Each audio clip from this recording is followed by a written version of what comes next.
Good morning, students. So, in the previous lecture, we discussed the notion of minimal sufficiency, and we were on the way to discuss a method to obtain minimal sufficient statistic. So far we had discussed what do we mean by likelihood equivalence, and then we were trying to understand how likelihood equivalence can be used to construct minimal sufficient statistic. We also discussed how when you consider a statistic, then it induces a partition of the sample space, and when you consider partition of a sample space, then how it can be linked to a statistic. So now all these questions which I have put here may arise in your mind. Why we are doing all of this? Why do we go for partition and then statistic and not statistic and then partition? And then we were discussing minimal sufficiency and suddenly we started discussing this. So how these two things are linked together? So to answer these questions, let us see what happens when we have likelihood equivalence. Just keep in mind that we have likelihood equivalence, and let us try to see then how things change the moment you have likelihood equivalence. So let us consider an example. So here is an example of Pareto distribution. So you have a random sample from this kind of Pareto with the PDF theta upon x raised to theta plus 1, where x is greater than or equal to 1, theta is greater than 0. Then this will be the joint PDF where each xi should be greater than or equal to 1 and theta is positive. So what will be the support of this likelihood function? So every xi should be greater than 1. So it will be Cartesian product of, sorry, here this infinity open interval should be there. So it's Cartesian product of these n intervals, which can be written like this. So this is the support. So suppose you have 2 points from this support. What will be the SL complement? So SL complement will be an empty set. What is the meaning of SL complement? Means can you have a point in the sample space which does not belong to SL? What will be the sample space? If you consider sample space, it will be only those points. Sample space is basically set of all possible values of x1, x2, xn. So what are the possible values? So it will start from 1. So sample space will be simply same as SL, and so as a result SL complement will be an empty set. So suppose you have 2 points from this support SL, then x is likelihood equivalent to y if and only if this ratio is free from theta. This is the definition we have studied, that the ratio should be free from theta. So let us consider the ratio Lx theta by Ly theta. So the one term of theta will get cancelled, and the only term which will remain is product of xi raised to theta plus 1 upon product of yi raised to theta plus 1, which you can rearrange like this. So this term is very much depending on theta, isn't it? So how can you say, when can you say that this term is independent of theta?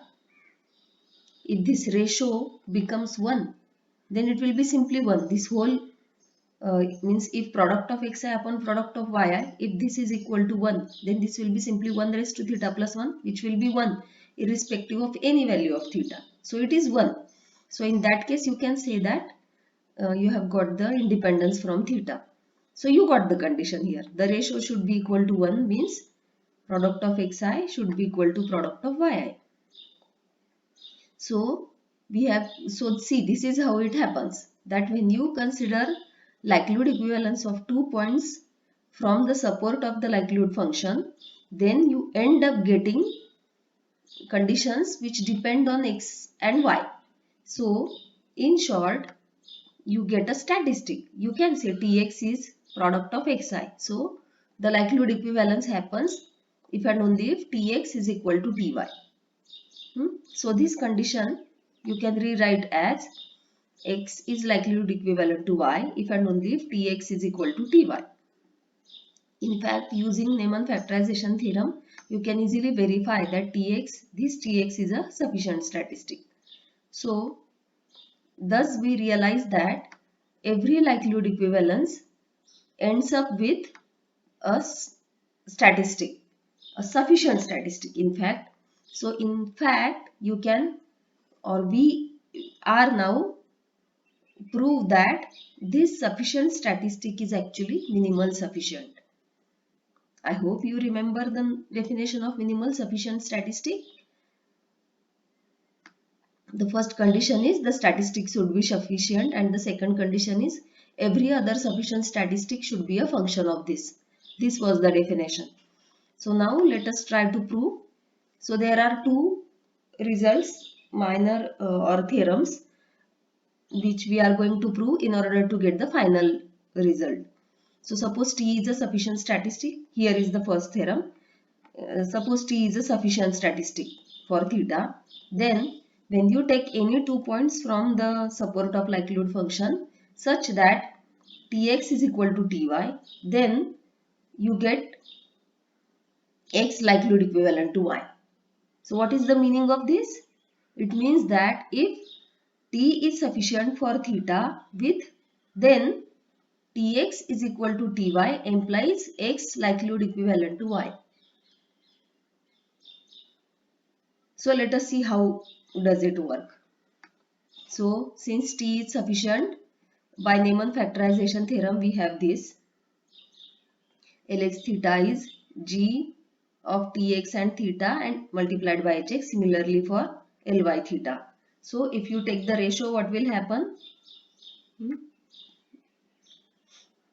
Now Tx is equal to Ty, means these two terms will match.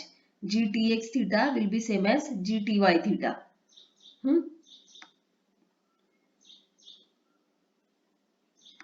So here we are talking about those 2 points x and y for which Tx is equal to Ty. Because the idea is to prove that for these points, for these sample points, you have likelihood equivalence. So whenever you have this Tx is equal to Ty, you have likelihood equivalence. So if there are pair of observations, say x1, y1, x2, y2, x3, y3, such that Tx1 is equal to Ty1, Tx2 is equal to Ty2, something like this. So for all such observations, you will have likelihood equivalence. Alright, so I hope you have understood. So consider the ratio now. So see, so this is how the ratio will be then, because these two terms are same. So the ratio will be simply hx by hy, which you can call as k, which is a function of x and y. So this is definitely free from theta, and so you get the likelihood equivalence. So one part of the result we have got, that if you have Tx is equal to Ty, then where T is a sufficient statistic, then you have X likelihood equivalent to Y. Now what remains to prove? So now let us talk about the statistic given by likelihood, or the statistic which arises due to likelihood equivalence. So let us prove that that statistic is also sufficient. We have already mentioned this earlier for the example, but now let us try to prove it.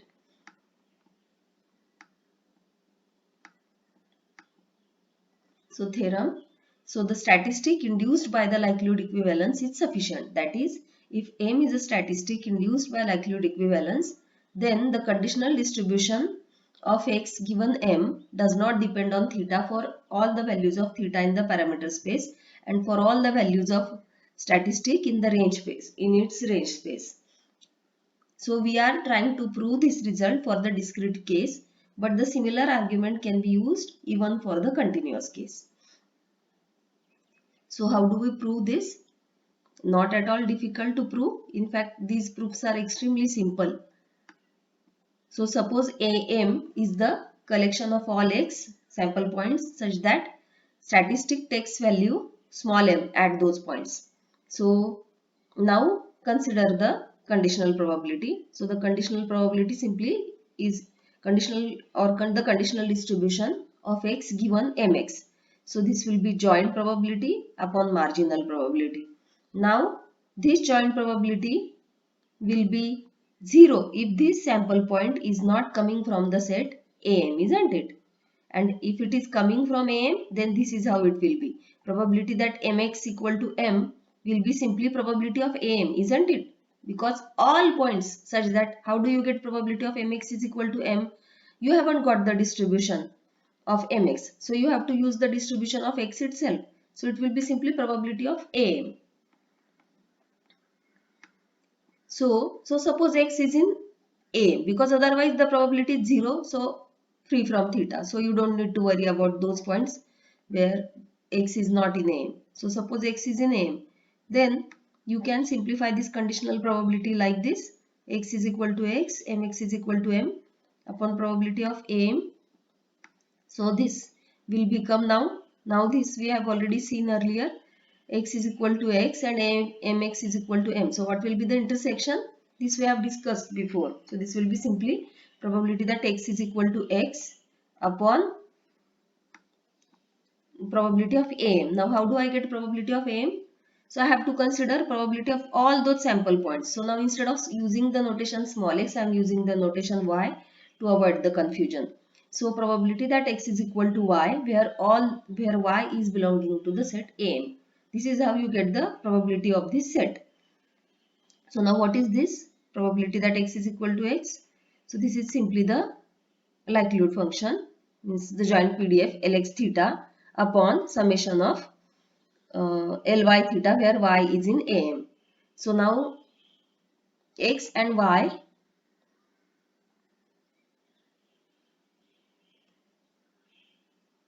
now you have likelihood equivalence, isn't it? Because why? Because you have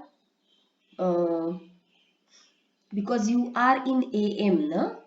So you are dealing with the sample points where the likelihood equivalence happens, because m you got through likelihood equivalence. So all those points in am are definitely going to have the property. So you can say that, and this small x is also in am, na? Because otherwise the probability is 0. So you are dealing with those sample points for which or those sample points which are related to m, and because m is the statistic which comes after likelihood equivalence, na? M is a result of likelihood equivalence. So all these paired observations will be related to each other because you have x likelihood equivalent to y, and so Lx theta, Ly theta you can simply write as k times Lx theta. See, either you write Lx theta k times Ly theta or Ly theta k times Lx theta, it doesn't matter. It's the likelihood equivalence simply means that one is the product of the other, as simple as that. So because you have likelihood equivalence, so you get this ratio, and so this will be simply Lx theta will get cancelled, and so this ratio will be 1 upon summation kxy, where y is in am. So this is not going, see this ratio, you are this constant you are summing over y, so ultimately it will be simply function of x and not y, and so this you can call as hx. So this ratio is independent of theta. So what do we get? Hence m is sufficient statistic for theta. So what we got is, if we have likelihood equivalence, the statistic which arises due to likelihood equivalence is a sufficient statistic.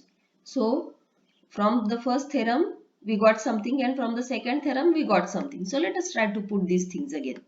So thus from the earlier theorem we have, if t is sufficient, then tx is equal to ty implies x is likelihood equivalent to y.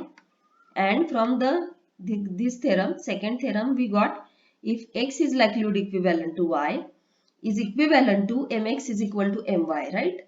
When you say that m is a statistic coming out of the likelihood equivalence, you mean this, that x is likelihood equivalent to y if and only if you have this. So if this happens, in the second theorem we proved that if this happens, then m is sufficient statistic. So both these results are true. So try to combine them. What will happen if they are considered one after the other? Can you try to interpret them better?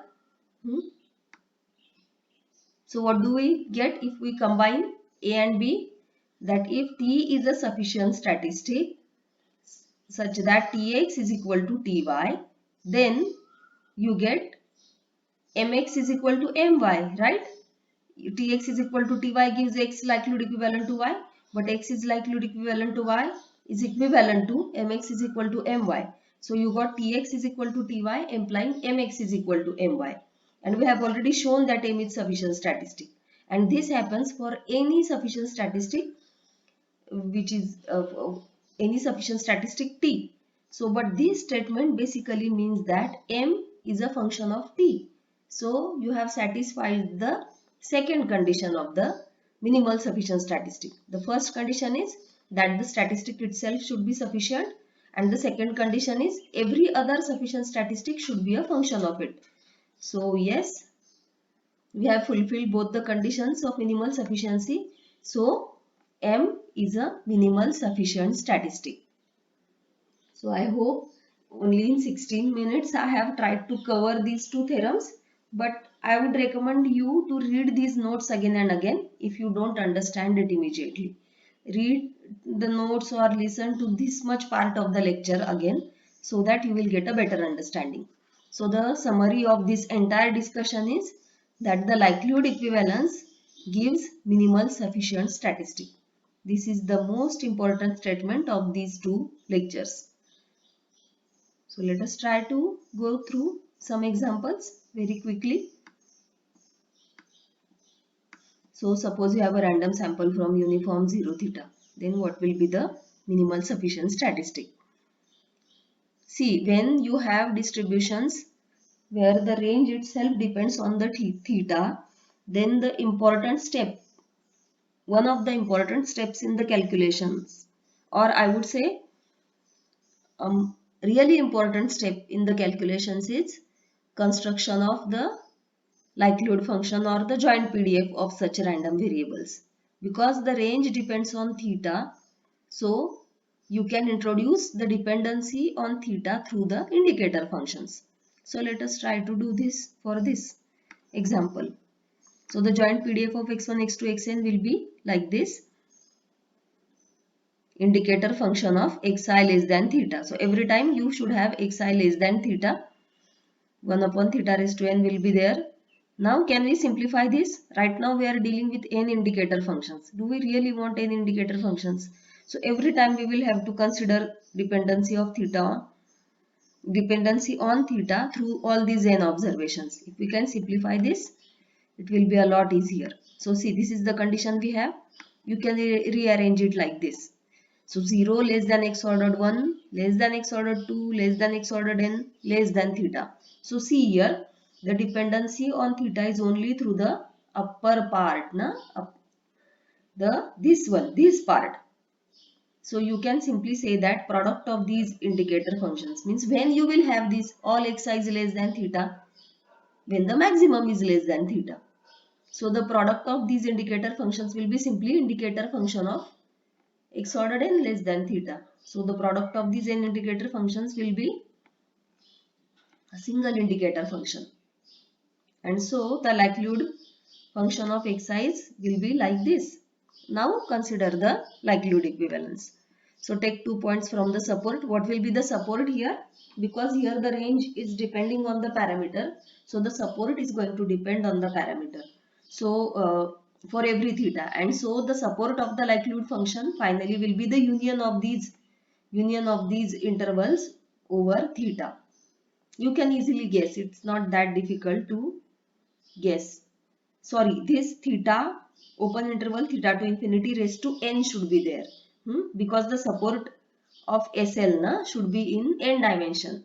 So this one is one this one is for one observation. You should take whatever you get out of this union, that should be multiplied with itself n times. Not multiplied, but you should consider Cartesian product of these sets n times. So please make a correction here. Include square bracket raised to n. Or I would try to write it here.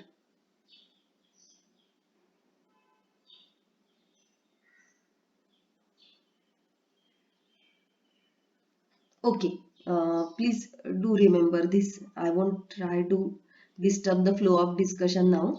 So consider the ratio of likelihoods.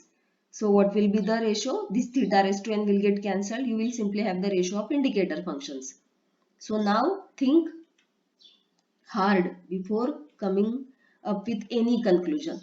You want these two indicator functions to be same to get the independence from theta.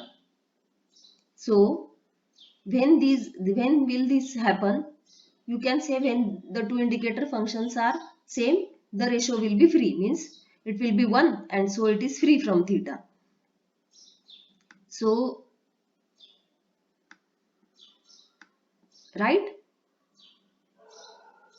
so indicator function of x ordered n less than theta should be same as indicator function of y ordered n less than theta for every theta greater than 0, because this is the parameter space.